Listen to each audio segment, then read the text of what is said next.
My name is Joonas Laakso. I'm a producer at Bugbear Entertainment. Ridge Racer Unbounded is a new branch in the Ridge Racer franchise.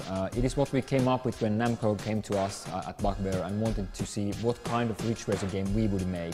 The whole gameplay is built around the notion of having like this positive cycle feeding itself. So when you're driving well, you're drifting. Basically, you have to drift in order to do well in the game. And all of that feeds into a power gauge. And when your power gauge is full, you can use your power to like punch through stuff that's in your way, and everything that you do with the power also like helps in your racing. So you'll be taking shortcuts, you'll be launching traps, taking out other guys, or just using as a speed boost. The way that the shortcuts and the traps to operate is that you need to know them. So when you're playing the game, you become aware of where all these opportunities are, even if you're not using them yourself. But you need to be aware, like maybe one of your competitors has opened up a shortcut, so you're in a position in a good like incoming line that you'll be in a position to take advantage of that. Or that you never like take the one route where you know that there's this one trap that you never manage to avoid when it's launched, and that sort of thing. So there's very much a need to remain aware of the track and how it's changed from lap to lap in order to do well. Initially, when we started thinking about ways to like bring the destruction into a more core part of the gameplay, we just like had this very nice like visual ways of taking down buildings and stuff.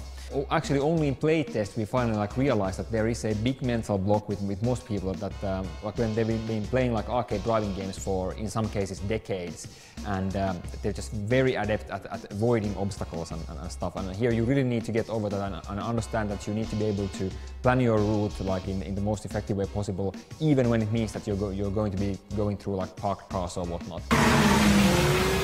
What we're doing is we're using color, so like yellow is warning you off, like don't try to drive through this, it's not going to work. And we're using like silhouettes, so if it's higher than a car, it's probably not going to be easily destructible. If it's obviously something that you can see through, generally you can just drive through it.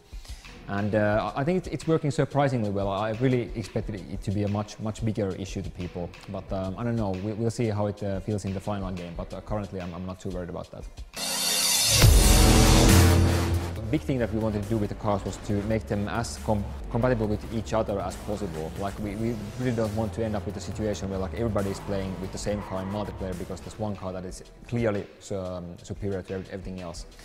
So we really tried to figure out ways to make the cars look and feel different enough in handling and driving feel, or like without sacrificing their ability to compete with each other. For some time there, like a couple of years back, when we were trying to figure out what we would do after Flat Out, and we were quite worried that it sort of felt like that the traditional arcade racer just wasn't like a market for it anymore. I think there is like a expectation with the audience that they just want something more. It's not enough that it's a good arcade racer. Like for me personally, we went only a couple of months ago over the point that I would genuinely pay full price for this game due to some features which we haven't been discussing yet. But like just the driving in itself, I don't think it's enough for a full price console game anymore. There has to be something more. The direct feedback that we have got from like existing Ridge Racer fans and from Bugbear fans has been, I think, surprisingly positive. I was really expecting something worse. Like I'm something of a Ridge Racer fanboy myself, and if I had heard that another car game studio would be doing a new Ridge Racer, I would be worried. But I think that we have been very open about that this is not the end of Ridge Racer per se. Like I think that there's probably going to be a Ridge Racer 8 at some point. It's not going to be made by us, but hopefully like one of Namco's internal studios or whatever.